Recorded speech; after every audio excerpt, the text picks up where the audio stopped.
कौटिल्य के अर्थशास्त्र में जिक्र किया जाता है एक मेजरमेंट सिस्टम का, जिसका सबसे बेसिक यूनिट है अंगुलम। ये जो अंगुलम है, इसी के डिफरेंट डिफरेंट मल्टीपल्स में डिफरेंट यूनिट्स बनाए जाते थे। जैसे कि 12 अंगुलम का मतलब हो गया एक वितास्ती और 108 अंगुलम का मतलब हो गया एक धनुष। अब इस सिस्टम को जब हमारा आर्कियोलॉजिस्ट ने क्रॉस चेक किया और आज के मेजरिंग यूनिट्स के हिसाब से देखा, तो उन्होंने पाया कि एक अंगुलम का जो लेंथ है वो है 1.763 सेंटीमीटर का। अब ये जो नंबर है ये कोई रैंडम नंबर नहीं है। इनफैक्ट ये जो मेजरमेंट सिस्टम है जिसका जिक्र कौटिल्य ने अपने अर्थशास्त्र में किया था, ये इस मेजरमेंट सिस्टम को करीबन हमारे इस पूरे भारत के क्षेत्र में इस्तेमाल किया जाता है 3900 सालों तक। 3900 साल। इसका मतलब यही है कि जब ब्रिटिशर्स यहाँ इंडिया आते हैं, वो अपना जब सिस्टम लागू करते हैं, तब जाके हमारा ये सिस्टम मेजरमेंट का बंद होता है। और इसकी शुरुआत होती है हड़प्पा में। इनफैक्ट हड़प्पा के बहुत सारे ऐसे शहर हैं जिसमें इसी अंगुला, वितास्ती और धनुष के डिफरेंट मेजरमेंट्स का इस्तेमाल किया जाता है, जिसमें बहुत छोटा मार्जिन ऑफ एरर है, जो आपको यही दर्शा रहा है कि हड़प्पा से इस्तेमाल किए जाने वाले इस मेजरिंग यूनिट को जनरेशन टू जनरेशन, पीढ़ी दर पीढ़ी पास डाउन किया गया था। और ये इतना इंपॉर्टेंट सिस्टम बन जाता है जिसके थ्रू आज का जो ताजमहल खड़ा है वो भी इसी मेजरमेंट सिस्टम के ऊपर बना है। दिल्ली का जो हमारा आयरन पिलर है वो भी इसी मेजरमेंट सिस्टम के ऊपर बना है। इनफैक्ट गुप्ता पीरियड के बहुत सारे टेम्पल्स हैं, चाहे वो देवगढ़ का टेम्पल हो या अशोका पीरियड के जो हमारे बराबर और नागार्जुन हिल केव्स हैं, ये सारे के सारे इसी मेजरमेंट सिस्टम के अंदर आते हैं, जिसकी शुरुआत हुई थी हड़प्पा के अंदर।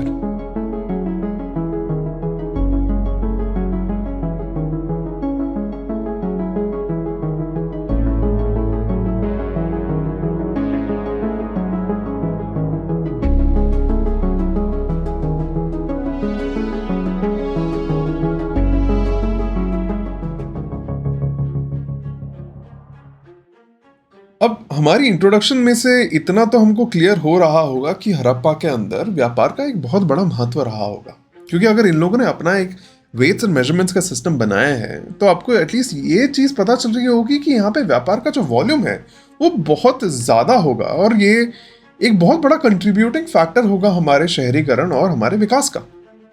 पर देखो, यहाँ पे एक चीज़ आपको ध्यान में रखनी है कि हड़प्पा का जो स्क्रिप्ट है उसको अभी तक हमने डिसाइफर तो किया है नहीं। तो मैक्सिमम चीज़ें जो हमको हड़प्पा के बारे में पता चलती है वो पता चलती है हमको आर्कियोलॉजिस्ट द्वारा दिए गए अवशेषों से। अब इन्हीं अवशेष में से कुछ अवशेष हमको ऐसे मिल जाते हैं जो हमारी इस पूरी स्टोरी को एक नया ट्विस्ट दे देते हैं। जैसे मान लो, अगर आप हड़प्पा की क्षेत्र सीमा देखोगे, वो करीबन 10 लाख स्क्वायर किलोमीटर की है। अब इसमें जो उनका नॉर्दर्न मोस्ट और सदर्न मोस्ट पार्ट है, या फिर आप हमारा पूर्व और पश्चिमी जो पार्ट्स हैं, इनका अगर आप डिस्टेंस देखोगे तो ये करीबन 1200 किलोमीटर का है। अब उस टाइम पीरियड पे इतना बड़ा जो डिस्टेंस है वो तभी आप कवर करोगे जब आपके पास एक बहुत इंपॉर्टेंट कोई रीजन होगा, क्योंकि यहाँ पे ये जो ट्रेड है ना, ये धीरे धीरे इन सारी जगहों को कनेक्ट कर रहा है। हम पाते हैं कि जो फिश, जो सी फिश, मरीन फिश जो हमको इधर मिलती है टुवर्ड्स धोलावीरा एंड लोथल के एरिया में, उसके बोन्स के अवशेष मुझे हड़प्पा में मिल रहे हैं। उसी तरह कुछ रॉ मटेरियल्स हैं, जैसे रोहरी हिल्स के जो फ्लिंट है, जो मैंने आपको बताया था कि बहुत अच्छे स्टोन टूल्स बन सकते हैं उससे, वो मुझे ऑलमोस्ट हर सेटलमेंट में मिल रहा है। और ये सिर्फ हमारे टाउन्स एंड सिटीज तक लिमिटेड नहीं है, ये हमको विलेज के रूरल सेटलमेंट्स में भी हमको यहाँ दूर दराज के जो रॉ मटेरियल्स हैं उनसे बनाई हुई चीज़ें मिल रही हैं। इनफैक्ट जो शेल्स हैं, जो कौड़ियाँ हैं जिनका इस्तेमाल किया जाता था बैंगल्स को बनाने के लिए या लाइमस्टोन को बनाने के लिए, जो हमको मिल रहा है हमारे इन मरीन एरिया से, वो प्रोसेस होने के लिए जाता था मोहनजोदारो या फिर चाहनुदारो। और ये सारी जगहें जो है वो हमारे समुद्र से काफ़ी दूर है। तो यहाँ पे ये जो अवशेष हैं, आपको एटलीस्ट ये चीज़ दिमाग में डाल रहे होंगे कि यहाँ पे जो ट्रेड है, जो व्यापार है, वो इम्पॉर्टेंट तो था ही, बट ये जो ट्रेड था ये बहुत अच्छे से रेगुलेट किया जाता था। और इसको रेगुलेट करने के लिए ज़रूर कोई किसी टाइप की ब्यूरोक्रेसी या किसी टाइप का एक अथॉरिटी रहा होगा जो इस चीज़ को रेगुलेट कर रहा था। इनफैक्ट यहाँ पे आगे आने वाले ट्रेड में हम इसी पैटर्न को नोटिस करना शुरू करेंगे। अब ये जो मैं आपको बता रहा हूँ कि एक जगह से दूसरी जगह चीज़ें पहुँचाई जा रही हैं, इसका एक सिस्टम था। अब इस सिस्टम में जो सबसे छोटा इंडिविजुअल था वो था एक पर्सन और दूसरे पर्सन के बीच का एक्सचेंज। मैं यहाँ पे किस चीज़ की बात कर रहा हूँ? मैं बात कर रहा हूँ किस तरह मेरा एक लोकल रॉ मटेरियल बाकी जगहों तक पहुँचता था। अब मुझे पता है हड़प्पा के टाइम पे जो मैक्सिमम टाइम एक्सचेंज होता था, व्यापार जो होता था, वो बार्टर सिस्टम के द्वारा होता था कि आपके पास कोई सामान है जिसकी ज़रूरत मुझे है और मेरे पास कोई सामान है जिसकी ज़रूरत आपको है। जैसे अगर मान लो मैं इंडिगो डाई बना रहा हूँ और आप चावल बना रहे हो, चावल उगा रहे हो, तो मैं अपने इंडिगो डाई के बदले आपसे चावल लूंगा। This was the simple barter system. But इस बार्टर सिस्टम के थ्रू ऐसा नहीं हो सकता था कि ये जो मेरे इंडिगो डाई है, जो मान लीजिए मोहनजोदारो में बन रहा है, वो कहीं ट्रैवल करते करते लोथल पहुंच गया। तो यूजुअली बिकॉज ये स्मॉल स्केल इंडिविजुअल ट्रेड जो है वो हमको इतना बड़ा लॉन्ग डिस्टेंस ट्रेड नहीं दे सकता था। तो फिर अब हम आ जाते हैं हमारे सेकेंड लेयर पे। इस सेकेंड लेयर को हम कहते हैं किनशिप बेस्ड, यानी कि relationship based distribution of goods. इसमें यूजुअली क्या होता था, बड़े बड़े भेंट दिए जाते थे एक फैमिली के द्वारा दूसरी फैमिली को। एंड आप मान सकते हो कि मोस्ट ऑफ द टाइम्स ये होता था मैरिज टाइम पे, जब अगर आपकी फैमिली कोई एक पर्टिकुलर चीज़ बहुत ज़्यादा उगाती है, वो चीज़ आप उस फैमिली को दे रहे हो जिसके साथ आप रिलेशंस बना रहे हो। और ये कहीं ना कहीं लॉन्ग डिस्टेंस तक जाता था, बट मैं उस सोर्स से जितना दूर जाता चला जाऊंगा वो उतना ही कम हो जाता था। बट ये भी मुझे ये नहीं दर्शा पा रहा है कि किस तरह मेरा जो गुड है, जो लोकल गुड्स है, वो 300, 400, 500 किलोमीटर दूर पहुंचते हैं। तो यहाँ पे आता है मेरा तीसरा लेयर, और ये तीसरा लेयर है कंट्रोल्ड ट्रेड का। और ये कंट्रोल ट्रेड मुझे यही दिखा रहा है कि कहीं ना कहीं एक टाइप की ब्यूरोक्रेसी होगी। बट ये तीनों के तीनों लेयर एग्जिस्ट करते थे। एक जो इंडिविजुअल बेस्ड लेयर था, एक जो रिलेशनशिप बेस्ड लेयर था, और तीसरा जो हमारा पूरा का पूरा एक रेगुलेटेड ट्रेड का लेयर था। ये सारी चीज़ें एग्जिस्ट कर रही थी। अब अगर ये व्यापार इतने अच्छे वे में आपके एकदम निचले स्तर से एकदम ऊपर के स्तर तक अगर अच्छे से चल रहा है, तो इसका मतलब इसमें जो कंट्रोल है सिर्फ वो इसका कंट्रोल नहीं है कि कौन कहाँ से क्या ट्रेड कर रहा है, बल्कि यहाँ पे कंट्रोल है कि किस सामान के लिए आपको कितना सामान मिलना चाहिए। इसका मतलब है कि यहाँ पे जो वेट्स और मेजर्स होते थे वो रेगुलेटेड होते थे। और यही चीज़ मुझे मिलती है हमारे अवशेषों के अंदर। हम पाते हैं कि हड़प्पा में मुझे छोटे छोटे वेट्स मिले हैं। इनफैक्ट हड़प्पा और चान्होदारो ही दो ऐसी जगह हैं जहाँ पे मुझे ये वेट्स मिले हैं, जो ये दर्शा रहे हैं कि यहाँ से ही इन वेट्स को बनाया जाता था। तो हो सकता है हड़प्पा और चान्होदारो वो हमारे रेगुलेटेड प्लेसेस होंगे जहाँ से लोग वेट्स बनवा के दूसरी जगह ले जाते थे। अब ये जो वेट्स मिलते हैं, ये इसका जो सबसे छोटा यूनिट होता है वो 0.87 ग्राम्स का होता है। और ये 0.87 ग्राम्स के ही मल्टीपल्स में मुझे डिफरेंट चीज़ें मिलती हैं, चाहे वो 1 टाइम्स हो या 64 टाइम्स हो। और कभी कभी तो हमको अराउंड 12,800 टाइम्स का भी यूनिट मिला है, जो मुझे ये दर्शा रहा है कि हाँ, यहाँ पे छोटे से छोटे और बड़े से बड़े ट्रेड्स को किया जाता था। अब वहाँ से मैं अगर आगे चलूँ तो मैं पाता हूँ कि मुझे अवशेष मिले हैं बड़े बड़े डंडों के, जिनके अंदर निशान बनाए गए हैं मेजरमेंट्स के लिए। अब ये डंडे मुझे आइवरी के भी मिले हैं, टेराकोटा के भी मिले हैं और कॉपर के भी मिले हैं, जो आपको दिखा रहा है कि यहाँ पे भी मेजरमेंट का एक स्टैंडर्ड रहा होगा। और जैसे मैंने आपको बताया था, ये जो अंगुलम, वितास्ती और धनुष का जो सिस्टम है, ये मुझे मैक्सिमम सिटीज के प्लानिंग में नजर आता है। तो कहीं ना कहीं अब मुझे पता चल रहा है कि ये पूरी की पूरी जो हड़प्पा सभ्यता है, ये अच्छे से रेगुलेट हो रही है, और इसको अच्छे से रेगुलेट करने वाली कोई बॉडी जरूर होगी। बट ताज्जुब की बात यही है कि हमको अभी भी कोई ऐसा एविडेंस नहीं मिला है जो मुझे बताएगा कि यहाँ पे कोई रूलिंग क्लास होती थी या यहाँ कोई राजा होता था। बट अभी बस दिमाग में ये चीज़ मानते हुए चलो कि यहाँ पे ज़रूर किसी ना किसी तरीके की एक सेंट्रल अथॉरिटी हुई होगी। अब जब हम बात कर रहे हैं व्यापार की, हमको एक चीज़ सोचनी पड़ेगी कि अगर मेरे व्यापार का वॉल्यूम इतना ज़्यादा बढ़ता जा रहा है, तो फिर व्यापारी के लिए अपने हर सामान के साथ एक जगह से दूसरी जगह जाना धीरे धीरे इम्पॉसिबल बनता जाएगा। उसी तरह उस व्यापारी को अगर कहीं अपना सामान भेजना हो, तो किसी तरीके का एक आइडेंटिफिकेशन मार्क उस सामान पे डालना पड़ेगा, जिससे लोगों को पता चले कि ये कहाँ से आया है और इसके अंदर क्या चीज़ें हैं। और इसी चीज़ को फुलफिल करने के लिए हम देखते हैं कि हड़प्पा सिविलाइजेशन के लोगों ने मोहरों का इस्तेमाल करना शुरू किया। ये जो मोहरे थी, ये एक टिपिकल टाइप के मोहरे या सील्स थी जिनमें एक कॉमन पैटर्न रिपीट होता हुआ मिलता है मुझे। ये मोहरे करीबन स्क्वायर शेप में आती थी और इनके ऊपर एक एक जानवर की छवि रहती थी और उसी तरह इंडस वैली सिविलाइजेशन का जो स्क्रिप्ट है वो रहता था। तो यहां से हम एक छोटा सा अंदाजा ये लगा सकते हैं कि हो सकता है ये जो स्क्रिप्ट है ये उन लोगों के लिए है जो लिटरेट है, जिनको पढ़ना लिखना आता है, और जो छवि है वो उन लोगों के लिए है जिनको पढ़ना लिखना नहीं आता है। बिकॉज हमने देखा है पूरे हड़प्पा सिविलाइजेशन के अंदर डिफरेंट टाइप के लोग रह रहे हैं। मेरे पास यहाँ पे चरवाहे और खानाबदोश लोग भी हैं, और मेरे पास यहाँ पे शहरीकरण और शहर में रहने वाले अथॉरिटेटिव फिगर्स भी हैं। तो अब इन जरूरी नहीं है कि यहाँ पे सब लोगों को लिखना पढ़ना आता हो। इनफैक्ट अगर आप उसी चीज़ को इंडिया के साथ कंपेयर करोगे तो आप आज भी पाओगे कि जो लिटरेसी रेट है वो 100% तो नहीं है इंडिया में। तो सेम चीज़ ज़रूर हड़प्पा सभ्यता के टाइम पे भी होती होगी। अब ये जो मोहरे मिलती हैं इनको यूजुअली सोप स्टोन्स या स्टेटाइट के ऊपर बनाया जाता था। वो एक मैलिएबल स्टोन होता है जिसके ऊपर नक्काशी करना ईजी होता है।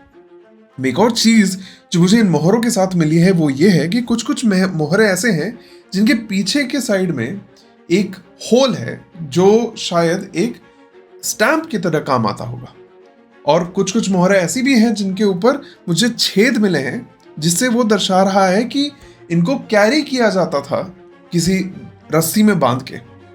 अब जैसे आपको अगर आपने किसी टीवी शो या किसी मूवी में देखा होगा तो आपने पाया होगा कि जब भी किसी जगह को सील करा जाता है वो वैक्स को पिघला के उसके ऊपर एक ठप्पा डालते हैं। तो ये यहाँ पे जो मुझे मोहरें मिली हैं उनके पीछे ये जो सील का दाग मिला है, इसके पीछे जो स्टैंप मारने का दाग मिला है, शायद वो यही दर्शाता होगा कि किसी ना किसी तरीका का एक आइडेंटिफिकेशन या सिग्नेचर होता होगा उस व्यापारी का जो इस सील को यूज कर रहा है। एंड देन फाइनली जैसे जैसे मेरा व्यापार बढ़ता जाएगा वैसे वैसे व्यापार को अच्छे से देखने के लिए, अच्छे से जांचने के लिए और उस व्यापार के ऊपर किसी तरीके का एक टैक्स या टोल लेने की जरूरत बढ़ती जाएगी। और इसी कारण हम पाते हैं कि बहुत सारे जो हमारे हड़प्पा के शहर हैं उनके गेट्स के पास मुझे जो वेट्स एंड मेजर्स हैं वो भी मिले हैं और ये सील्स भी मिले हैं, जो यही दर्शा रहा है कि किसी ना किसी तरीके का एक टोल एक्सट्रैक्ट किया जाता होगा जो लोग, जो व्यापारी हमारे शहरों के अंदर आते होंगे और शहरों से बाहर जाते होंगे। And then at the end of the day मैंने आपको बताया था कि ये जो व्यापार है वो इतना ज़्यादा वाइड स्प्रेड हमको पता कैसे चलता है, बिकॉज यही मोहरे मुझे डिफरेंट दूर दराज के सिविलाइजेशन में मिलती हैं, चाहे वो मेसोपोटामिया की सिविलाइजेशन हो या चाहे वो मकान हो या बहरेन हो। मुझे हर जगह से हमारी इंडस वैली सिविलाइजेशन के सील्स जो हैं वो मिले हैं। एंड देन फाइनली व्यापार को रैप अप करने के लिए हमारा जो लास्ट कॉन्वर्सेशन होगा व्यापार के बारे में वो ये है कि लोग एक जगह से दूसरी जगह चीज़ों को लेके जाते कैसे होंगे। अब मैक्सिमम टाइम अगर वॉल्यूम छोटा है तो लोग खुद ही अपने आप ढोके उसको लेके जा रहे होंगे, या तो वो बैलगाड़ी का इस्तेमाल करते होंगे अगर वो लैंड रूट से जा रहे होंगे। बहुत सारे मैंने आपको बताया था ये जो पास्चर्स, हमारे जो खानाबदोश या चरवाहे होते थे वो अपने ही जानवरों के ऊपर चीज़ें लाद के एक जगह से दूसरी जगह ले जाने का काम करते थे। एंड देन फाइनली जिस चीज़ का जिक्र ज़्यादा नहीं होता है हमारी किताबों में वो ये है कि हमारे हड़प्पा लोग बड़े ही अच्छे सेलर्स थे, बड़े ही अच्छे नाविक थे। उनको बोट बनाना और बोट्स का इस्तेमाल चीज़ों को एक जगह से दूसरी जगह ले जाने के लिए करना बखूबी आता था। इनफैक्ट हमको बहुत सारी सील्स मिली हैं जिनके ऊपर, इनफैक्ट पॉटरी, सील्स, बहुत सारी ऐसे आर्टिफैक्ट्स मिले हैं जिनके ऊपर बोट्स का डिपिक्शन दिया गया है। इनफैक्ट मुझे एक पॉटरी मिलती है जिसके ऊपर, मोहनजोदारो से मुझे एक पॉटरी मिली है और एक स्टोन का सील भी मिला है जिसके ऊपर एक हाउस बोट जैसा, एक बोट जिसका नीचे से वो चपटा है और ऊपर एक घर जैसा शेप बना हुआ है वो भी मिला है, जो आपको दिखा रहा है कि यहाँ के लोगों की शिप बिल्डिंग टेक्नोलॉजी और पानी के रास्तों का इस्तेमाल करना, यानी वाटरवेज का इस्तेमाल करना इन लोगों को बखूबी आता था। एंड इसी वजह से हम कह सकते हैं कि ये जो हड़प्पन सिविलाइजेशन है धीरे धीरे बहुत अच्छे से डेवलप होती जा रही थी। इनफैक्ट व्यापार के हिसाब से अगर देखा जाए तो हम पाते हैं कि हड़प्पा ने अपने क्षेत्र सीमा के बाहर भी अपने कुछ आउटपोस्ट्स बना रखे थे, जैसे मांडा हो गया, रोपर हो गया, मेरा काटला निहांग खान हो गया। ये सारे जो एरियाज हैं इन एरियाज को वो एक प्रोक्योरमेंट पोस्ट की तरह यूज करते थे, जहां पे बाहर के लोग चीजें ला के देते थे और फिर यहां से चीजें मेरी हड़प्पा सभ्यता के अंदर आती थी। तो अगेन आपको ये यही दर्शा रहा है कि किसी ना किसी तरीके का एक सिस्टम होगा, एक नेटवर्क सिस्टम होगा, जिसके थ्रू कोई एक सेंट्रल अथॉरिटी है जो ट्रेड को, प्रोक्योरमेंट सेंटर्स को, कहाँ से कौन सी चीज जा रही है, कितना टोल लेना है, ये सारी चीज कंट्रोल करती होगी। बट अगेन जैसे मैंने आपको बताया, हमको अभी भी कोई ठोस अवशेष नहीं मिले हैं ये देखने के लिए कि ये जो रूलिंग कम्युनिटी थी ये कौन थी। अच्छा, यहाँ पे एक और चीज ध्यान में रखना, ये जो मेरे हड़प्पन लोग हैं ये सिर्फ वेस्ट के साथ ट्रेड नहीं कर रहे हैं, इनका ट्रेड हमारे छोटे छोटे सेटलमेंट्स जो ऑल ओवर इंडिया के ज्योग्राफी के अंदर फैले हुए थे उन सबके साथ हो रहा होगा। चाहे वो सदर्न इंडिया हो या गंगा यमुना वैली की साइड के लोग हों, इन सब के साथ किसी ना किसी तरीका का एक्सचेंज हो रहा होगा। क्योंकि मैंने आपको बताया था कि जैसे ही आप एग्रीकल्चरल सरप्लस पे पहुंचते हो, बहुत सारे लोग अपने आप को एग्रीकल्चर से रिलीव करके दूर दराज की इलाकों में एक्सप्लोर करने के लिए जा सकते थे, बिकॉज उनको बार बार अब खाने की टेंशन नहीं थी, उनको फूड सिक्योरिटी की प्रॉब्लम नहीं थी। तो जैसे जैसे लोग वेस्ट की तरफ भी जाते थे, वैसे ही बहुत सारे लोग हमारे ईस्ट और साउथ की तरफ भी जाते होंगे। तो ये हम कहीं ना कहीं बोल सकते हैं कि इनका ट्रेड लिंक हमारे इन दूर दराज के इलाकों में भी था, right? Now comes the big part of the Harappan civilisation, और ये है हमारी हड़प्पा सभ्यता के सिटीज, टाउन्स एंड विलेजेस। देखो, जब मैं बात कर रहा हूं सिटीज, टाउन्स एंड विलेजेस की, यहां पे आपको ये चीज क्लियर हो जानी चाहिए कि हड़प्पा सभ्यता सिर्फ एक विलेज और अर्बनाइजेशन की सभ्यता नहीं थी।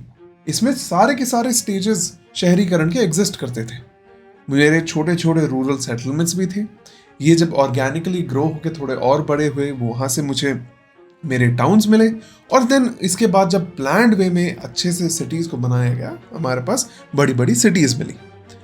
और यहाँ पे ये जो सिटीज है ना, सिटीज या टाउन, इनका साइज भी बहुत ज़्यादा वेरी करता था। जैसे मोहनजोदारो जो है वो करीबन 250 हेक्टेयर में फैली हुई है, बट अगर आप सुरकोटाडा को देखोगे वो 1.4 हेक्टेयर की ही छोटी सी एक सिटी है या एक छोटी सी एक टाउन है। तो यहाँ पे मैं पाता हूँ कि हर साइज का सेटलमेंट मेरे पास मौजूद था। बट ताज्जुब की बात यह है कि यहाँ पे जो ईंटों का इस्तेमाल किया जा रहा था वो एक स्टैंडर्डाइज्ड फॉर्मेट में किया जाता था। 1:2:4 का स्टैंडर्ड था। यूजुअली जो ईंटें थी वो 7 सेंटीमीटर, 14 सेंटीमीटर, 28 सेंटीमीटर के डायमेंशन का एक क्यूबॉइड होती थी। कभी कभी मुझे थोड़े ऊपर नीचे के भी मिले हैं, जैसे जो मेरी फोर्टिफिकेशन, जो मेरी किलाबंदी की जाती थी, उस वॉल के लिए जिन ईंटों का इस्तेमाल किया जाता था वो और बड़ी होती थी। वो 10 centimetre bye 20 centimetre bye 40 centimetre की होती थी। एंड कुछ कुछ शहरों में मुझे 6:18:32 के भी मुझे शेप के ब्रिक्स मिले हैं। नाउ यहाँ पे हमको ये चीज सोचनी पड़ेगी कि ईंट एक ऐसी चीज जो इससे पहले जो हमारी अर्ली हड़प्पन जो स्टेज था, उस स्टेज पे लोग अपने हिसाब से खुद ही बनाते थे, खुद ही बेक करते थे और अपने घरों के लिए यूज करते थे। हम वहां से किस तरह एक ऐसे सिचुएशन में आ गए जहां पे एक 10 लाख स्क्वायर किलोमीटर में फैला हुआ जो पूरा का पूरा सिविलाइजेशन है वो एक ही तरीके के ईंटों का इस्तेमाल कर रहा है, right? So this is again a very important thing to analyse. एक और चीज जो मुझे मिलती है वो ये है कि ईंटों का इस्तेमाल वहीं किया जाता था जहां पे ईंटों को बनाने लायक क्ले या मिट्टी मुझे मिलती थी। तो जैसे मान लीजिए अगर मैं थोड़ा गुजरात की साइड जाऊं, जैसे धोलावीरा हो गया, वहां पे मुझे ईंटों की इतनी जरूरत नहीं थी क्योंकि मुझे स्टोन्स रेडिली अवेलेबल मिलते थे। तो वहां पे बड़े बड़े स्टोन्स का भी इस्तेमाल होता था और ईंटों का मिक्स इस्तेमाल होता था घरों को बनाने के लिए। बट जैसे मोहनजोदारो, हड़प्पा, इन शहरों में जहां पे मुझे क्ले अच्छे से मिल जाता था, वहां पे ईंटों का बहुत एक्सटेंसिव इस्तेमाल किया जाता था। अब एक और पैटर्न जो हमने ऑलरेडी अर्ली हड़प्पन स्टेज में कोट डीजी में नोटिस किया था वो ये था कि एक अपर सिटी और एक लोअर सिटी या अपर टाउन और लोअर टाउन का एक डिवीजन रहता था इन शहरों के अंदर। अब इस अपर टाउन को बहुत बार सिटाडेल का नाम दिया जाता है, बिकॉज सिटाडेल जो नाम है वो एक मिलिट्री रिलेटेड नाम है। बेसिकली सिटाडेल दर्शाता है कि आपका एक ये फोर्टिफाइड लोकेशन है जहां से आप अपने डिफेंसेस को देख सकते हो। बट अगेन हड़प्पा सभ्यता में मुझे ना ही किसी स्टैंडिंग आर्मी का अवशेष मिलता है, ना ही मुझे वेपन्स का अवशेष मिलता है और ना ही मुझे किसी तरीके की लड़ाई या वॉर के कोई मुझे क्लूज मिलते हैं। तो ये बोलना कि इन सिटाडल्स को बनाया गया था डिफेंसिव पर्पसेस के लिए हमारे लिए थोड़ा गलत होगा। बट नेवरदलेस ये जो डिवीजन है ना अपर टाउन और लोअर टाउन का, ये ऑलमोस्ट बड़े बड़े शहरों में, हर बड़े शहरों में एग्जिस्ट करता था। बट टाउन्स में कभी कभी ये था, कभी कभी ये नहीं था। उसी तरह सिटाडेल के अंदर या अपर टाउन के अंदर किस टाइप की बिल्डिंग्स होती थी वो भी सिटी टू सिटी डिफर करती थी। तो ऐसा नहीं है कि हर सिटाडेल के ऊपर हमेशा पब्लिक बिल्डिंग ही होगी। Most of the time public building रहती थी, कभी कभी उसमें रेसिडेंशियल एरियाज भी रहते थे। पब्लिक बिल्डिंग का नेचर भी डिफर करता था, राइट। सो अगेन मैं देख पा रहा हूं कि इवन दो एक स्टैंडर्डाइजेशन है, बट वहां पे भी लोग किस तरीके की लोकल नीड है उस हिसाब से अपने आर्किटेक्चर को डेवलप कर रहे हैं। अब वहां से मैं अगर आगे चलूं, another thing that I see is, जिसकी बात बहुत बार की जाती है हमारी हड़प्पा सभ्यता के अंदर, वो ये है कि जो प्लानिंग होती थी वो हमारे प्रधान दिशाओं के हिसाब से या कार्डिनल डायरेक्शंस के हिसाब से करी जाती थी। यानी कि जो ग्रिड सिस्टम बनाया जाता था वो नॉर्थ साउथ ईस्ट वेस्ट के अलाइनमेंट के हिसाब से बनाया जाता था। बट ये भी जरूरी नहीं है मुझे हर सिटी या हर टाउन में मिले। मैक्सिमम टाउन्स एंड सिटीज में ये मिलती थी, बट बहुत सारी टाउन्स एंड सिटीज हैं जो बहुत टाइम से चली आ रही थी, जिसके अंदर ऑर्गेनिक ग्रोथ हो रहा था। और इस ऑर्गेनिक ग्रोथ के चलते मुझे कुछ ऐसे टाउन्स एंड सिटीज हैं जिसमें ये ग्रिड लाइक प्लानिंग मुझे नहीं मिलती है। एक्चुअली हुआ ये था कि जब हमारी खुदाई करी गई थी, जब पहली बार खोज करी जा रही थी हड़प्पा सभ्यता के बारे में, हमने मोहनजोदारो को देखा, हमने हड़प्पा को देखा, उसके बाद कालीबंगान को देखा। और इन तीनों में जब ग्रिड लाइक प्लानिंग मिली तो हमने बस यही बोलना शुरू कर दिया कि हड़प्पा के हर सिटी में ग्रिड लाइक प्लानिंग चलती है। बट ऐसा जरूरी नहीं है, because again think about this. एक सभ्यता जो इतने बड़े क्षेत्र में, भारत के 1/3 जितने बड़े क्षेत्र में फैली हुई है, उसमें हर जगह इस टाइप की प्लानिंग की जरूरत नहीं भी पड़ती होगी। मान लीजिए अगर कोई एक क्षेत्र है जो सिर्फ 1 या 2 हेक्टेयर का है, उसमें मुझे ऐसे स्ट्रीट्स को अलाइन करने की जरूरत ही नहीं है, वहां पे वो ऑर्गेनिकली ग्रो हो सकता था। और यहाँ पे मैं जिन चंद शहरों के नाम ले रहा हूँ, इनको छोड़ के भी पूरे के पूरे हड़प्पा क्षेत्र में बहुत सारे छोटे छोटे रूरल सेटलमेंट्स, बहुत सारे छोटे छोटे विलेजेस थे। इनफैक्ट इनके बारे में हमको पता इसलिए कम चलता है बिकॉज आज के दिन टाइम पे उन सारी जगहों में लोग रहते हैं, आज प्रेजेंट टाइम पे। तब उनको हटा के उन जगहों की खुदाई करना हमारे लिए पॉसिबल नहीं है। In fact let me tell you a cool story that happened. हमारे यूपी के एक छोटे से विलेज में जब एएसआई को पता चला कि वहां पे हड़प्पा सभ्यता के कुछ अवशेष हो सकते हैं, ये बात वहां के लोकल लोगों तक लीक हो गई। अब लीक होने के बाद क्या हुआ, लोगों को लगने लगा कि हो सकता है यहाँ पे बहुत सारा खजाना छुपा होगा पुराने टाइम का। तो उन्होंने क्या किया, उन्होंने उन खजानों को निकालने के लिए खुदाई शुरू कर दी। एंड कहा यह जाता है कि वहां के लोकल लोगों को करीबन 90 केजी सोना मिला था। ये जो 90 केजी सोना था, उन्होंने इस सोने को लिया और उसको पिघला के अपने लिए इस्तेमाल कर लिया। अब दिक्कत ये नहीं है कि वो इतना सारा सोना मिला है, उस सोने को पिघलाने के बाद उस सोने के अंदर जितना भी इतिहास था वो तो चला गया। तो हो सकता है उस सोने के अंदर हमको और भी चीजें पता चलती है हमारे हड़प्पा सभ्यता के बारे में, but that is gone now, right. And यही प्रॉब्लम है आज के टाइम के एक्सकवेशन की। इनफैक्ट अगर हम अब जैसे शहरों की बात कर रहे हैं, let's talk about Mohenjodaro. Mohenjodaro जो हमारा सबसे बड़ा, one of the biggest cities है हमारे हड़प्पा सभ्यता का, मोहनजोदारो का जो एक्सकवेशन है वो हमारे लिए करना डिफिकल्ट इतना ज़्यादा है बिकॉज उसका मैक्सिमम जितना भी हमारा अवशेष है जो मैच्योर हड़प्पा को बिलोंग करता है, वो वाटर टेबल के नीचे आता है। तो अगर आप एक्सकवेशन करने जाओगे तो वहाँ पे पहले मिट्टी निकलेगी और उसके बाद कीचड़ निकलेगा और आप इस चीज़ को अच्छे से एक्सट्रैक्ट नहीं कर पाओगे। एंड ये हाई वाटर टेबल के होने की वजह से हमारे लिए एग्जैक्ट ट्रांजिशन पीरियड तक पहुँचना डिफिकल्ट हो जाता है। इनफैक्ट अभी हड़प्पा सभ्यता में मोहनजोदारो में जितनी भी एक्सकवेशन करी जाती है वो लेट पीरियड की करी जाती है। हमको जो एक्चुअल मैच्योर हड़प्पा है, जो हमारा 2200 बीसी से लेकर या 2600 बीसी से लेकर करीबन 1900 बीसी तक था, वो हमको नहीं मिल पाता है, राइट। सो कंस्ट्रेंट्स हैं, चैलेंजेस हैं, but we are still trying to figure it out. Now if I am talking about Harappa और अगर मोहनजोदारो और अगर मैं बात कर रहा हूँ उसके वाटर टेबल की, तो मोहनजोदारो के इस मैप को देखो। इस मैप में आपको सिंधु रिवर अच्छे से दिख रहा है।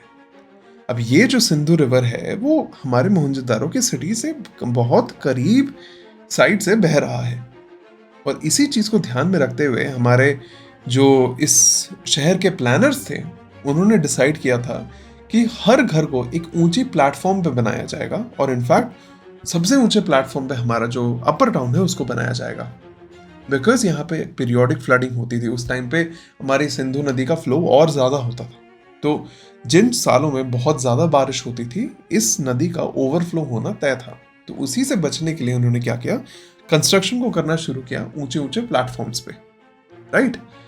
और क्या चीज़ें मिलती हैं मोहनजोदारो में? अगर आप मोहनजोदारो का लोकेशन देखोगे हमारे हड़प्पा सभ्यता के अंदर, आप पाओगे कि ये जो सभ्यता है ये एक बहुत ही, ये जो मोहनजोदारो शहर है ये एक बहुत ही सेंट्रल लोकेशन में लाई करता है। और ये सेंट्रल लोकेशन आपके जो मेरे नॉर्दर्न साइड पे मेरा हड़प्पा है और सदर्न साइड पे जो मेरा धोलावीरा है, दोनों का एक कनेक्टिंग पॉइंट बनता था। तो इनफैक्ट ये मैं कह सकता हूँ हमारा जो नॉर्थ साउथ हाईवे है हड़प्पा का, उसके सेंटर में ये पड़ता था। इसीलिए मैं पाता हूँ कि यहाँ पे बहुत ज़्यादा लोगों का आना जाना रहता था, जिसका एक अवशेष मुझे जब हम आगे आर्किटेक्चरल फीचर्स के बारे में बात करेंगे वो मुझे मिलेगा उनके प्रेजेंस ऑफ वेल्स से या कुएं। मोहनजोदारो के अंदर हमको करीबन 700 कुएं मिलते हैं, 700। और ये कुएं मुझे घरों के अंदर भी मिलते हैं और घरों के बाहर भी मिलते हैं। इनफैक्ट हर एक तीन में से एक घर में कुएं मुझे मिलते हैं। मैक्सिमम टाइम इन कुओं को बाहर की साइड रखा जाता था, जो मुझे यही दर्शा रहा है कि इन कुओं को घर के भी लोग यूज करते थे और बहुत बार बाहर के भी लोग यूज करते होंगे। तो अगर एक जगह पे आप इतने सारे कुएं बना रहे हो, स्पेशली पब्लिक वेल्स बना रहे हो, वो यही दर्शा रहा है कि यहाँ पे बहुत सारे लोग बाहर से आते हैं। एंड बाहर से यहाँ पे कौन लोग आते होंगे? थोड़े बहुत टूरिस्ट्स और बहुत सारे व्यापारी, right. So that's where Mohenjodaro's significance comes from। And इसी तरह सिग्निफिकेंस आती है हमारे इस सभ्यता के अंदर बहुत सारे डिफरेंट सिटीज, टाउन्स और विलेजेस की। अब जैसे मैंने आपको बताया था कि इतनी बड़ी सभ्यता थी जो इतने सालों से डेवलप हो रही थी, इसका मतलब ये है कि यहाँ पे फुल फ्लेजेड सिटीज हैं, शहरें हैं, टाउन्स हैं, नगर हैं और विलेजेस हैं। तो इन सब में जो मेन आर्किटेक्चरल फीचर्स मिलते हैं उसको डिस्कस करने वाले हैं हम हमारी अगली वीडियो में, जहां पे हम देखेंगे इन पर्टिकुलर सिटीज के बारे में कि किस तरह लोथल, धोलावीरा, कालीबंगान, हड़प्पा, इनमें क्या सिग्निफिकेंस था, इन टाउन्स के अंदर और इन सिटीज के अंदर क्या डिफरेंसेस थे, और इनके जो मेन आर्किटेक्चरल फीचर्स थे, चाहे उनका वो ड्रेनेज सिस्टम हो, चाहे उनका वो रोडवेज का सिस्टम हो, फोर्टिफिकेशन हो, ये सारी की सारी चीजों के बारे में हम बात करने वाले हैं हमारी अगली वीडियो में, where we discuss about the architectural features of Harappan civilization. This is Arnab Teachers. I am Arnab Pati and I will see you in the next video. Thank you so much for watching. If you like the video, amazing. And if you subscribe to it, that will be amazing again. So thank you so much and I will see you in the next video. Bye-bye.